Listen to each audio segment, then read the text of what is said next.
Weka full light, hebu weka full.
Stay down!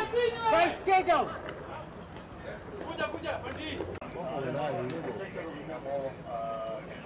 Please, coming with the medical kit. Sasa sijui.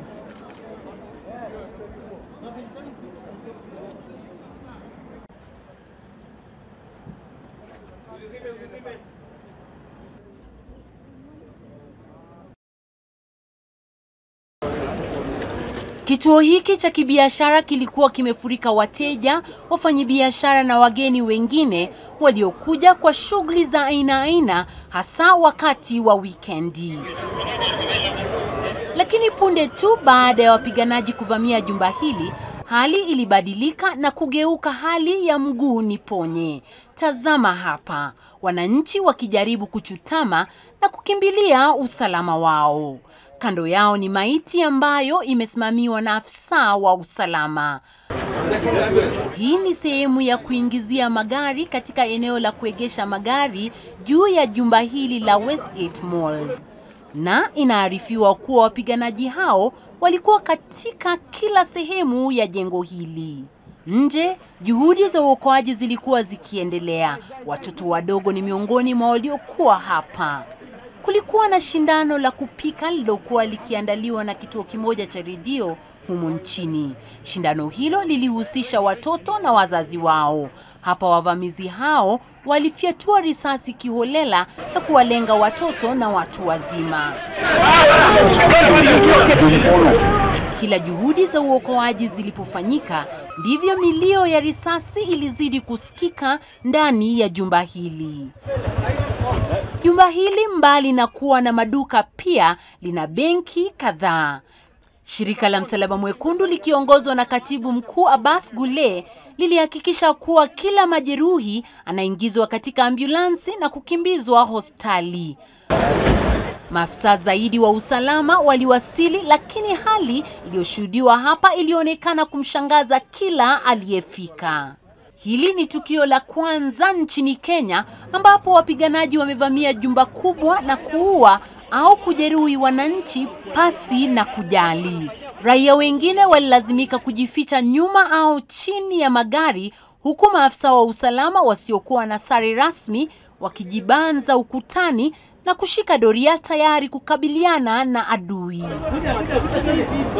Raia waliofanikiwa kutoka nje waliagizwa na walinda usalama kuinua mikono juu.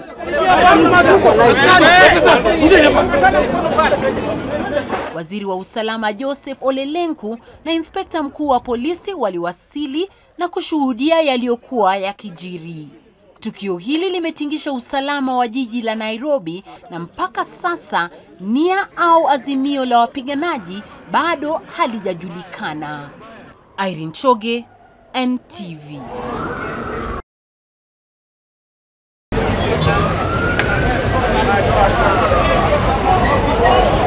The sounds of the sirens rule the air for the better part of the afternoon and early evening. Victims of the attack at the Westgate Mall were rushed here to receive early treatment for the injuries inflicted upon them by the attackers. And as soon as the ambulances arrived, the ready medical staff were at hand to quickly receive them and direct them to the emergency wards for treatment.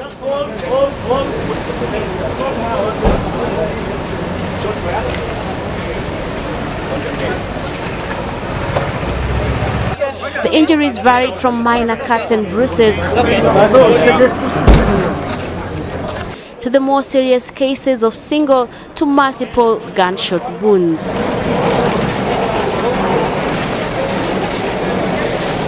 Where I work, next to my... These two were lucky to have survived with just minor injuries and recounted their near-death experience. It happened like just the way you see the movie, and everybody was on the floor. The whole mall was really attacked, and we had no other choice at the mall. Yeah. The only way that we had to move to come out of the place, to escape, exactly. We had to jump over from Westgate Mall to the other building. Other hospitals in the vicinity of the attack area also received tens of patients. The MP Shire Hospital at some point couldn't take in any more victims and had to direct them to the Aga Khan University Hospital.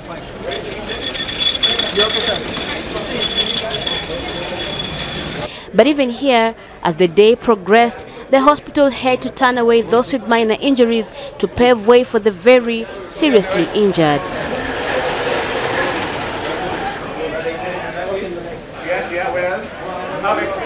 Friends and relatives also gathered at the hospital, many of them unaware of the fate that had befallen their kin. At least two of the injured people who had been brought here for treatment are said to have succumbed to their injuries at this hospital.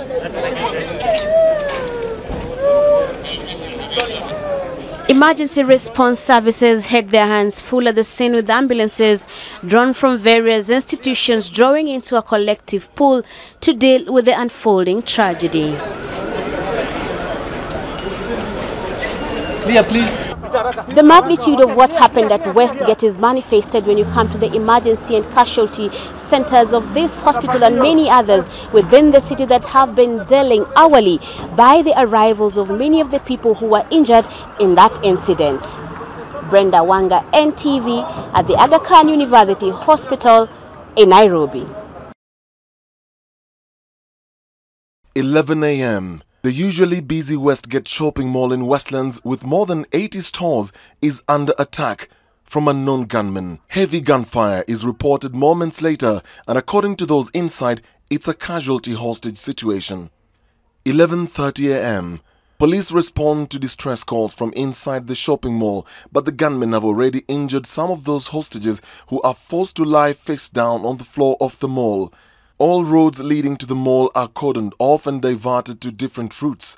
Local security agencies are put on high alert, and minutes later, the 350,000 square feet shopping mall is a no-go zone, as police prepare for what will be a long standoff between them and the criminals inside.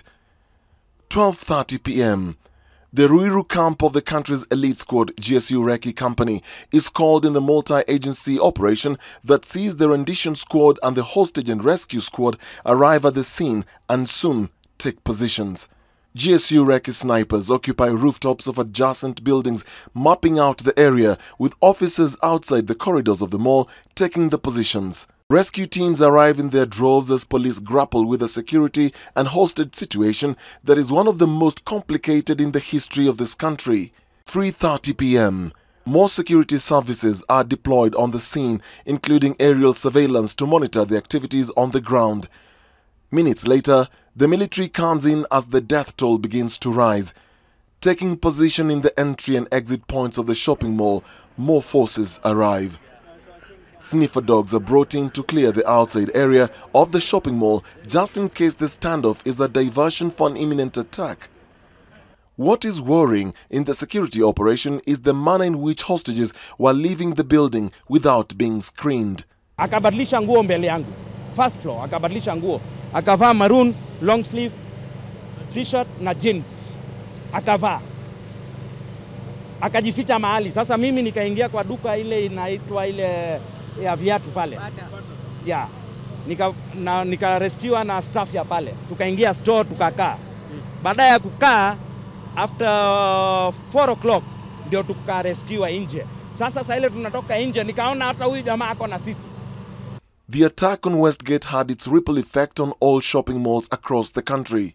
Village Market closed down at 2 p.m. and private security firms were deployed to evacuate those inside with help from the Kenya police. Those who came for their regular shopping were turned away. The usually busy road was almost empty. Dennis Okari, NTV.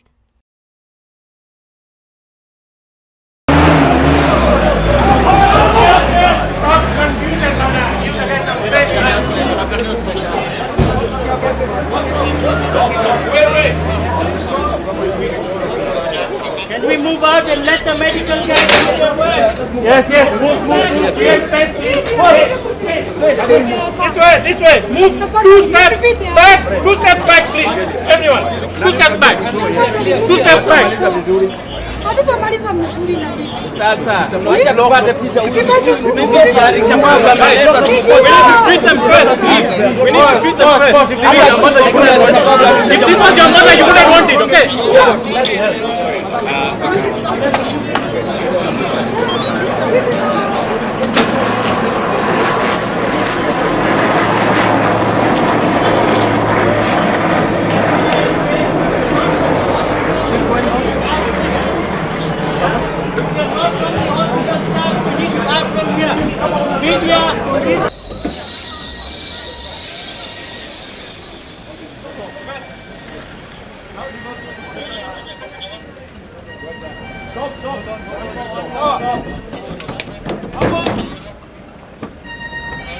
Stop that one.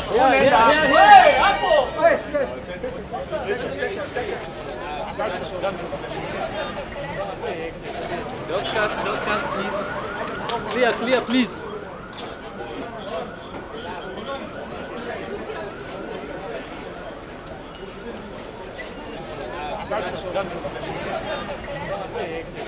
Doctors, please. Clear, please.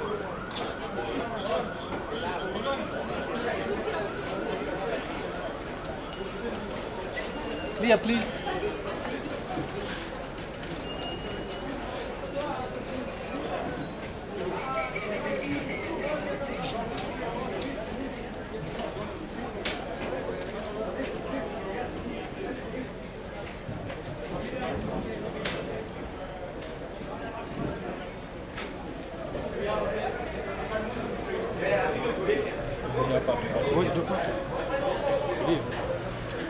Clear the way.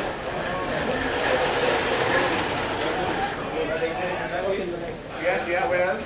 Now next page. Straight to daycare sergeant. Daycare sergeant.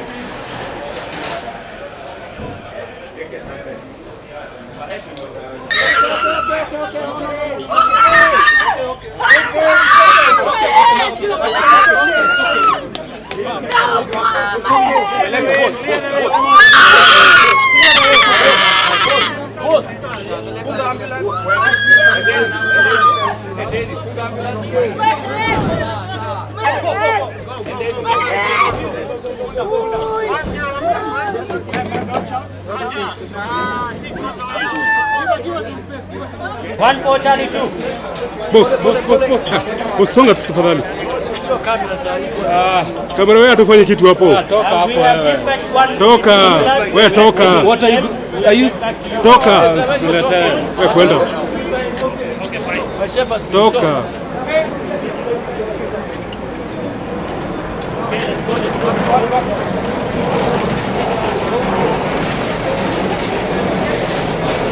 We are not hospitals with the neighbors.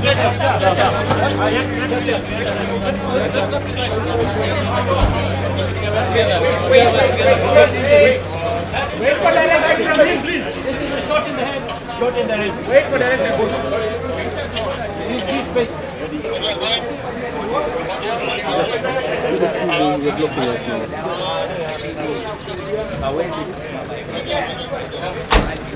Anza toka.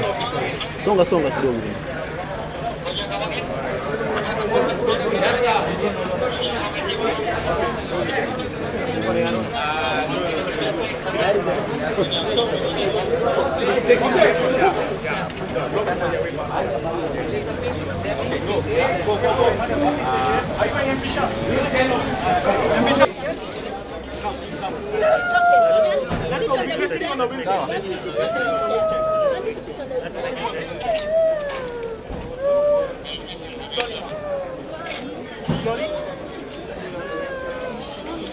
Mom, everything's fine. Don't worry. Okay, man. Don't worry. Everything is fine. You're fine. You're fine. Okay. Use this way. You're fine. You're fine. Now just pull it down, please.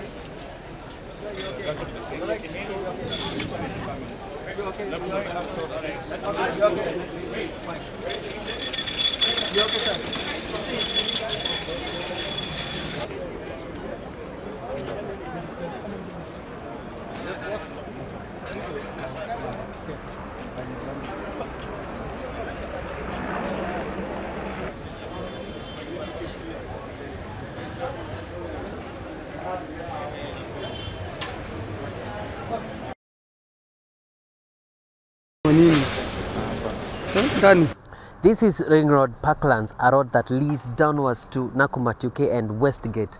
Now, police officers from the General Service Unit and the regular police unit have been deployed to ensure that no civilian and no media person gets to that area. Jalaram Road that leads into Ring Road Parklands was also closed, with the fire brigade on standby for any eventuality. A contingent of GSU officers as well as regular police were in charge, with FBI officers also being spotted moving in and out of the scene. The situation was the same at Peponi Road, which was closed on both ends, with civilians and the press being pushed further from the scene of crime.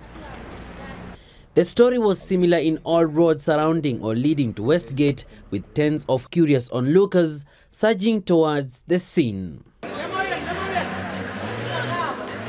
A few meters from Westgate, the Visa Oshwal Center was full of activity. Nurses, volunteers and staff from Red Cross, St. John's Ambulance and the Visa Oshwal community were busy administering first aid to victims. Security officers who were injured in the line of duty were brought here, but those with serious gunshot wounds were transferred to the Armed Forces Memorial Hospital in Bagathi for further medical attention. Attendants who spoke to NTV said that they could not counsel some of the victims as they were still in shock. However, in the same center, the Kenya Psychological Association was offering a quick refresher course to counselors to help the situation. There are many, we call them, actually the walking wounded, who are not in hospital. And they include anyone who was at Westgate. They include journalists who have been covering these events. They include policemen. They include even even the Red Cross team. So anyone who has been in this event, those who have lost relatives, those that have got people in hospital right now, all those need help. By end of day, more than 100 people had gone through the free training. They are expected to be deployed to hospitals to fill the lacuna. People are getting the message that we are here at Visa Oshwal and they can come and get training and get deployed where they are needed. A registration desk has also been set up at the center, and those looking for their loved ones are requested to make a visit there. Peter Mwangangi, NTV. I've been here since 10 a.m. Motivating factor, I guess, is just being a Kenyan, following what our leaders tell us. This is a land for all colors, all races, all religions. We all one. And I think it's good to be out here to help people who are in need, and I appeal to more Kenyans to come out and provide more relief supplies because it's in dire need.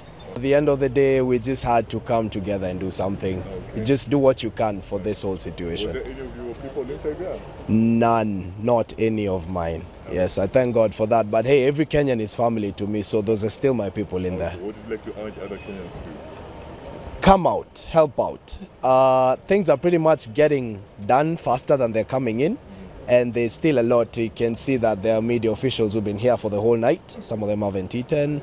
You could see that there are enough cops also. Some of them are trying to find a comfortable place to eat. There's also the Kenyan public at large. Some would like to eat. So, hey, help out what you can. Yep. Because I shop at Westgate, I shop at Sarit. My daughter comes to hang out at Westgate, and I just felt a real burden in my heart to just do something. And because I can't shoot using the camera or using a gun, and I don't like needles to donate blood, I just figured, well, the least I could do is make tea. Only that by doing that, I've started some sort of movement. I don't know, so shocked. Because as I was here, I made tea the first time it got finished, so I went to Tuskys and bought some more milk.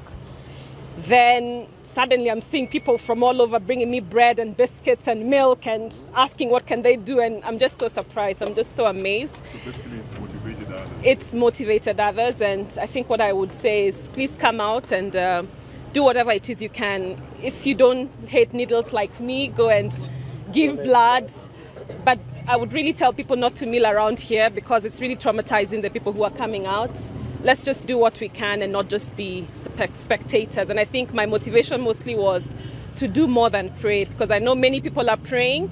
I am born again. I wanted to do more than pray, just to come and help out. So I'm glad that it has touched lives.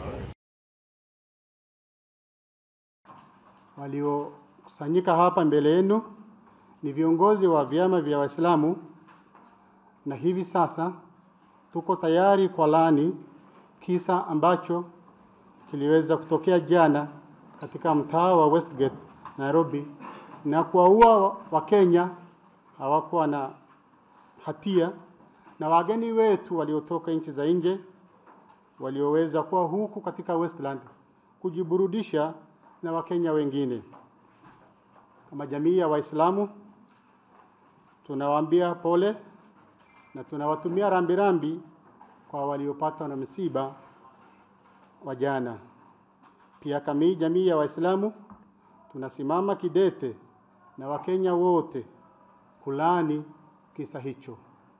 Walioumiwa, waliopata na msiba ni wasiokuwa na hatia, kwa ume na mke na watoto. Jambo hilo la jana halikubaliki kwa vyovyote katika Uislamu. Sisi kama jamii ya Waislamu na Wakenya tusimama kidete na serikali yetu na kuunga mkono taasisi yetu ya kiserikali ya kufanya uchunguzi cha kina kuhakikisha ya kwamba kilichotokea jana isitokee tena, na hali na mali zote zitumike kujua na kuambia Wakenya kiini cha kisa hicho. Pia tunawauliza Waislamu wenzetu na Wakenya kwa jumla wawe kitu kimoja kwa wakati huu wa jonzi, na watoe damu na kila kitu ambacho kitasaidia waliopatwa na msiba. La mwisho, tunawauliza Wakenya wote wawe watulivu wakati huu wa jonzi, na tusije tukasambaratishwa kwa njia yoyote ya utamaduni, ya dini, ya ukoo na ya rangi. Asanteni. We will continue to support the Kenya government. I have spoken to quite a number of the security agencies. We have been briefed particularly about the Mombasa County because we do suspect that we need to heighten our security across the country. We have urged them to exercise caution, not to play into the hands of those who are trying to divide us.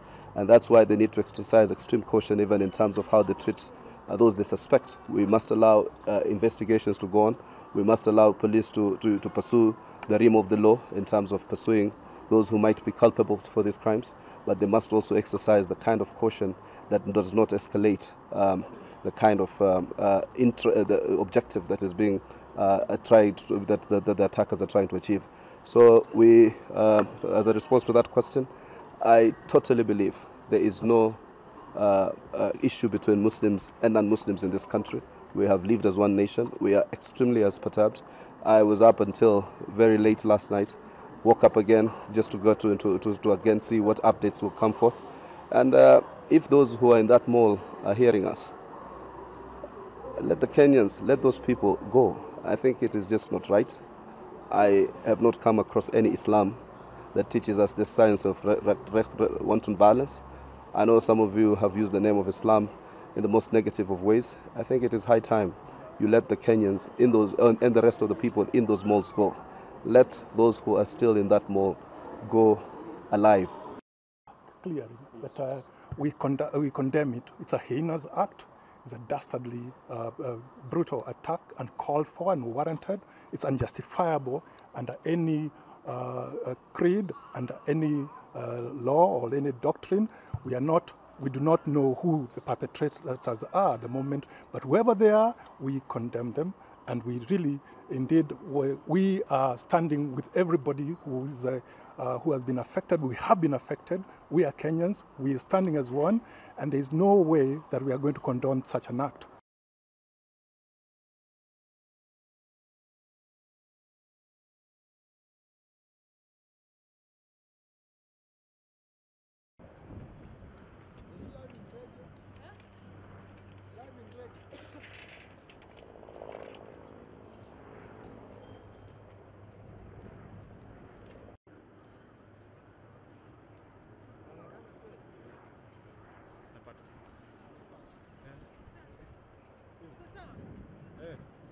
It's better.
hapo hivi.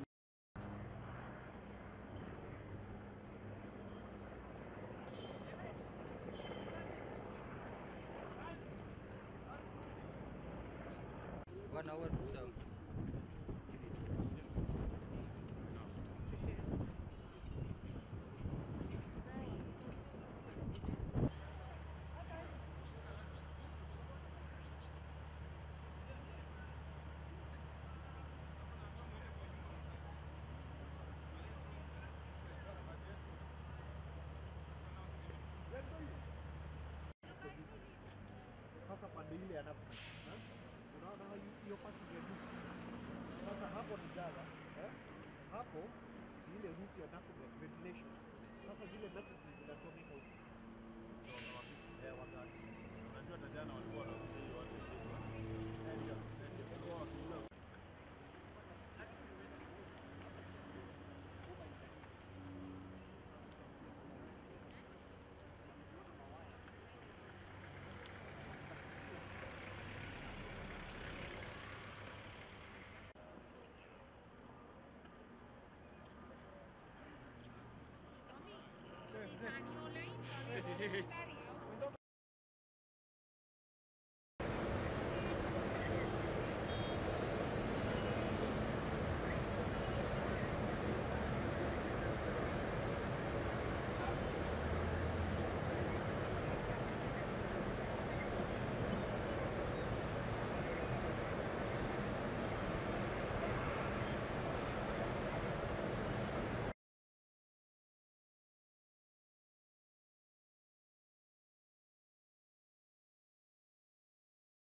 Kupitia Madan. Kupitia 14.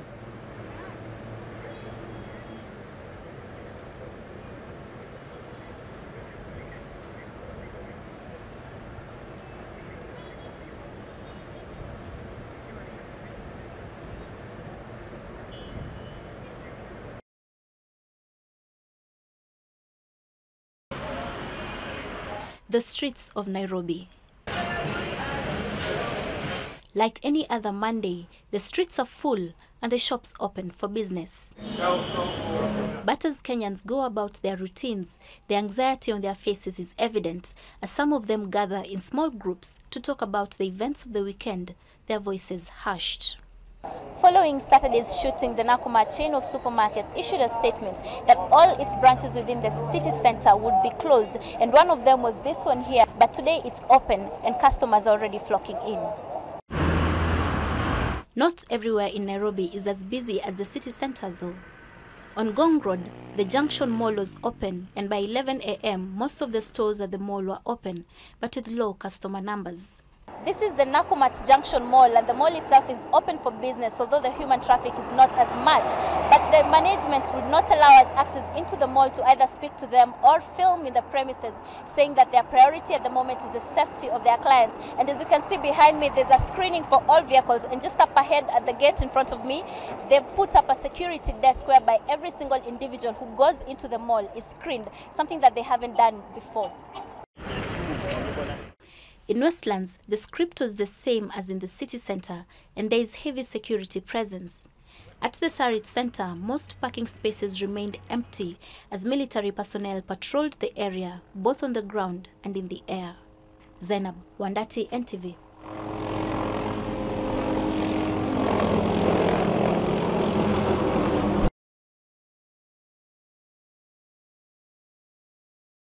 Thank you so much indeed. It is the third day that the Westgate Shopping Mall is under attack from terrorists, actually, who have killed at least 69 confirmed Kenyans, and while many others injured. Now, Kenyans are keenly following what is happening at the shopping mall as Kenyan forces try to deal with the terrorists and bring normalcy at one of the largest shopping malls in the country. Now, we are going to talk to Kenyans here on the streets here in the city, the capital city of Kenya, that is Nairobi City. Now, unaitwa nani? Naitwa Horace Ochieng. Just tell me the whole ordeal. Actually, you have been following the events as they unfold since terrorists took under siege the that is Westgate Shopping Mall. Yes, I want to say it's so unfortunate that such a thing is happening at a time when you least expected, at a time when God has allowed Kenyans to go through a peaceful general election. And I want to say that this thing has interfered with the peace that we so enjoyed in Kenya, and it is a pointer that our help comes from the Lord God Almighty. Okay, actually now we've seen how our forces have been tackling the situation, trying to actually deal with these terrorists. Now, what is your comment on how our forces have moved in to deal with this issue? I want to say our forces have done their best, and we need to commend them for the job. And I want to say that I was so impressed with yesterday, the comment that came from the KDF spokesperson, that is Oguna, and he said that we are trying to curb the situation as soon as possible, to contain the situation as soon as possible. And I want to say that the manner in which they have handled the situation is quite good and quite remarkable, and I just urge Kenyans to remain at peace, and we trust them, we love them, and we are praying for them that they overcome the situation. Now, our president yesterday, President Uhuru Kenyatta, reiterated that together we will fight and together we will win and carry the day. Now, you as a Kenyan, what is your message to Kenyans at this time, especially the unity of our country? My message to Kenyans is very simple.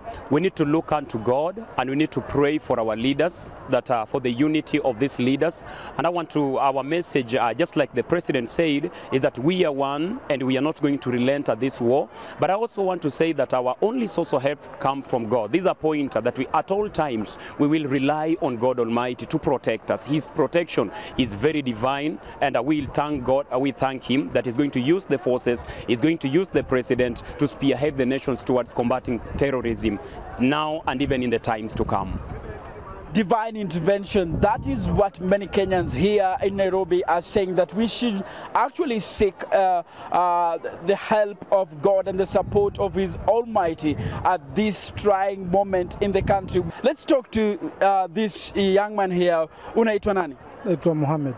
Umekuwa ukifuatilia tangu uvamizi hilo lililotokea katika duka la Westgate. Hebu nieleze, umekuwa ukihisi vipi wewe kama Mkenya? Mimi Mtanzania, sio Mkenya. Aya, kama wewe Mtanzania lakini waishi Kenya, sasa tunakukaribisha Kenya. Umekuwa ukihisi vipi? Hii ni hali mbaya sana, ni kwa kweli. Natakiwa wafanye uwezekanavyo inapotakiwa ili watu wapate kupata uhuru wa kutoka nje, kwa sababu hatujui paka sasa wanakula kitu gani mle ndani na hatujui kitu gani ambacho wanaendelea paka sasa hivi. Kwa naomba serikali ya Kenya ijipange, ifanye kitu kinachotakiwa kifanyike ili watu wapate uhuru wa kutolewa pale ndani. That is our brother from Tanzania who says that actually our forces should move in quickly and actually deal with the situation. How are you? I'm fine. What is your name? Richard. And actually, have you been following up what has been happening at the Westgate Shopping Mall? Yeah. So what do you feel about the situation? Okay, no, the situation is necessary for God and the government to tackle it. Yeah. And what message can you tell to Kenyans? Kenyans, let's have peace, let's come together and we shall succeed. Tumeshinda church, tumetoka kudonate blood. Sasa maoni yetu ni kwamba watu harakishie angalau tuone matokeo poa ya watu wetu watoke huko. Mimi ningeomba Wakenya tu serikali ijaribu, itafute hata watu wa nje ambao specialist ambao wanaweza kufanya jambo at least vile wanaweza toa watu. Na pia naomba Wakenya pia waombe Mungu juu anasaidia watu waweze kusalenda. Na serikali ifanye hivi kwa wima juu watu wetu wanazidi kuumia na wanazidi kuteseka. Kwa hivyo sasa wafanye jambo ya dharura, wasiongee tu, lakini wafanye kwa vitendo.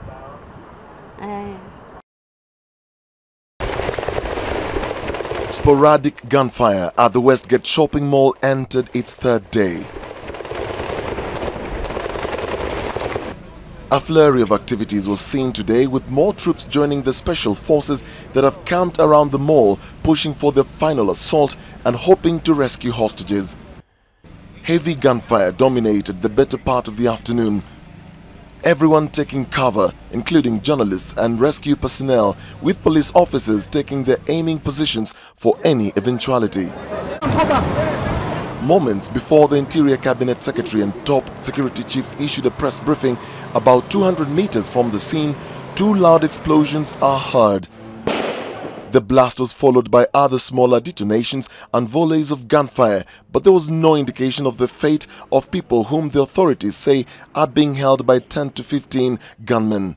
The Interior Cabinet Secretary said the smoke was from mattresses set on fire by the terrorists to create a distraction. As troops ran into new positions, the plume of oily black smoke was still pouring from the building hours later. The official figure of 62 deaths was reported and 175 wounded. 3 attackers are said to have been killed by Kenyan security forces inside the mall during the heavy gunfire, and 4 KDF soldiers were killed in the shootout, while 10 members of the security forces had been wounded and taken to the Moi Forces Memorial. Kenyan forces are said to have taken total control of all floors of the building today, but they suspected some fighters were still hiding in the facility. 1 police helicopter and 1 with military camouflage swooped low over the shopping mall, where security forces involved in a standoff with the Islamist militant gunmen hope to finish this nightmare as soon as possible. By 7 p.m, fire could be seen coming from the back of the shopping mall. Dennis Okari, NTV.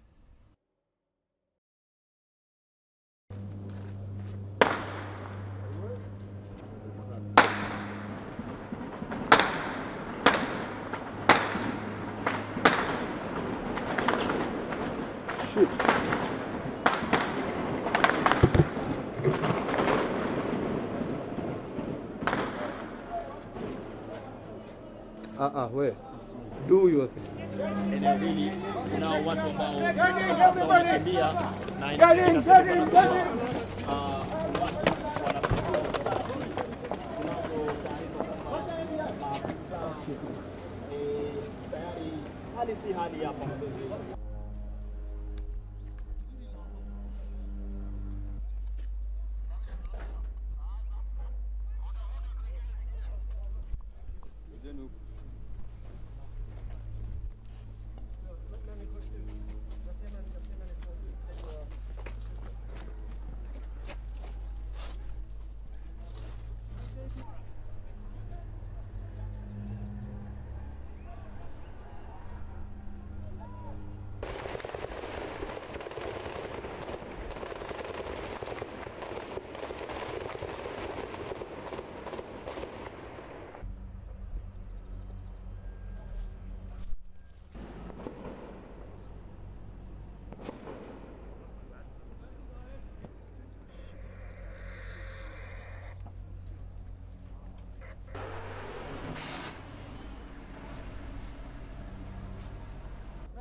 Nakam. Huh? Huh? You get that time.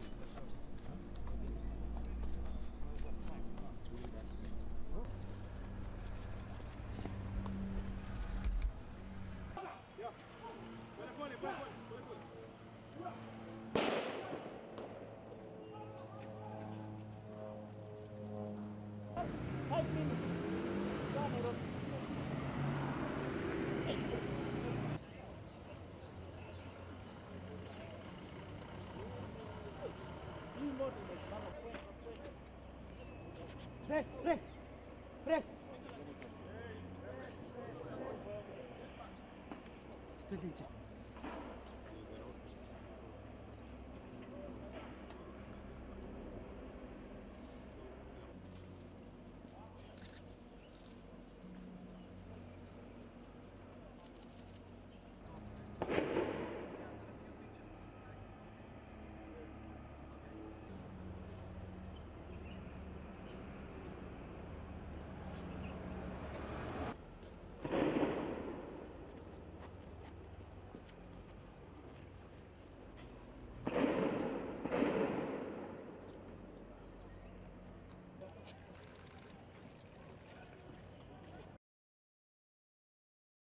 The Westgate Mall is not just any other mall, it is one of the fanciest malls in East Africa. It is not a stretch to say the president's family shops there. You are God! Thank you! On Saturday, several of the Commander-in-Chief's family members were in the mall when the attack happened. His elder sister, Christina Pratt, made it out of the mall, but his nephew Mbugua Mwangi and his fiancée were not as fortunate. Also, former President Mwai Kibaki's son's family was in the mall at that time. This brazen attack by the Al-Shabaab was designed to strike at the heart of Kenya and show their presence and reach. Previously, the group's attacks on Kenya have been in the far-flung northeastern region as well as the downtown areas of Nairobi. The Al-Shabaab group levies war against the West, and the Westgate Shopping Complex happens to have the Western appeal to it. The 3,500 square feet Westgate Mall, which houses over 80 stores, including Kenya's largest supermarket branch Nakumatt, a cinema hall and designer shops, among others, is the popular hangout spot for international diplomats, expatriates and affluent Kenyans. The complex is 2.9 kilometers away from the World Health Organization's Inter-African Bureau for Animal Resources offices, 2.9 kilometers away from the United Nations Development Programme Somali offices, the Oshwell Center and apartments. The attack has drawn in international attention, with the story headlining all the major media houses across the globe for the past 3 days. The British High Commission issued a travel advisory to the English rugby team, the England Royals, to fly back to the United Kingdom, forcing the side to withdraw from the Safaricom Sevens. Today, Britain took a step towards ending the crisis. The British Prime Minister David Cameron cancelled an official trip to chair an emergency cabinet office briefing room, Cobra meeting. Westgate is Israeli-owned. The attack on Westgate has exposed Kenya's underbelly and has brought the war on terror to Kenya's doorstep. Al-Shabaab, who are thought to have vanquished in Somalia, are back in the limelight. In the days to come, the security forces have their work cut out to restore Kenya's confidence in security, as well as ensure there will be no repeat of the attack which happened at Westgate on Saturday. Wahida Sheikh, NTV, Nairobi.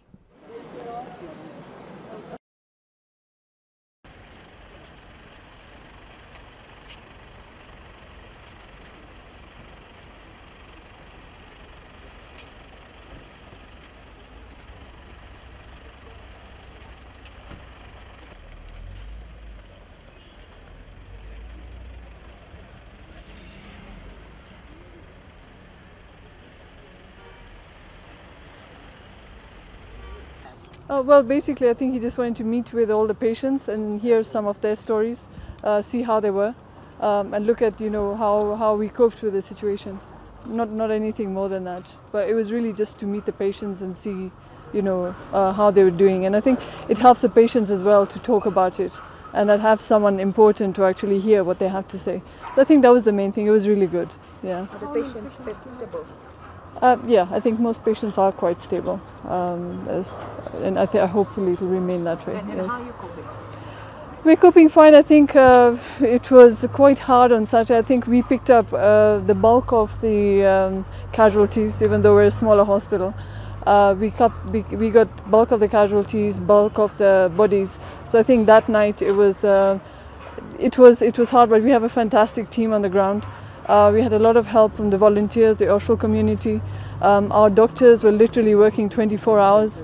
We had so much goodwill about even the private consultants, surgeons who are really important, in cases like this, because to deal with pulling out bullets and things like that. We had a really good support from both the medical community, the Oshwell community, who are literally making sure, moving people around. Actually, there was a lot more communities who were just, all hands to there. A lot of blood donation. I mean, it's really humbling and so good to see. Honestly, we're very proud to be part of this. But I think we managed pretty much. I think by the end of the night, we were quite able to manage. We've had to double up some of the rooms and make makeshift, facilities. For example, the pharmacy was turned into a triage area. We were using consulting rooms to do minor, procedures. So yeah, we managed. I think we've been through it before, and actually we were prepared. I think we've been prepared for several disasters. So I think it all came out no problem. Right now, how many patients do you have? We have about 20. Yes, still in the ward. Was he able to see all of them?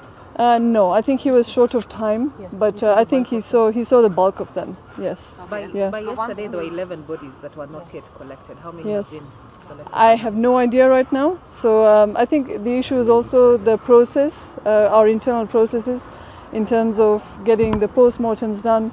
There's not enough pathologists on the ground, so I think that's the main thing that delayed. But pretty much, I think we're now on schedule. Since Saturday night, we had a couple of patients who came out on Sunday, but not seriously injured. So pretty much, I think the bulk of it was actually on Saturday.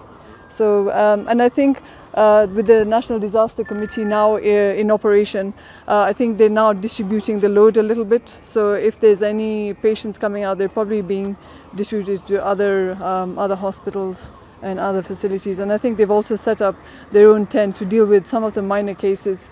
I mean, we had so many cases where it was just people coming in. We had no time to write their names or anything. You just treat them and get them stable and get them out. And that's literally how we were working.